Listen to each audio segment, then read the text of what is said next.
my name is Don Jackson. I was able to use this tool today and I was actually really impressed by the amount of scar tissue I could break up and how it mimicked my fingers actually, because I like to do a lot of myofascial release. So with this, it's allowed it to be a little smoother, a little easier. I've actually been looking for something I can grip onto and press in instead of just using my hands. And all the other tools are unique. When you find a tool that works for you, you're gonna stick with it as a therapist. And I've found like tools like this are amazing, but I've never had a tool where I can integrate more than one thing in it, you know? So this right here, I can press in, where most tools I'm not pressing in. I'm not gonna use this to press in.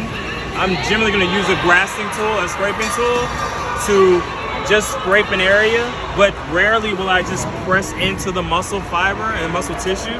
So that's what separates this from the pack, is I can actually press in or use it as a grafting tool.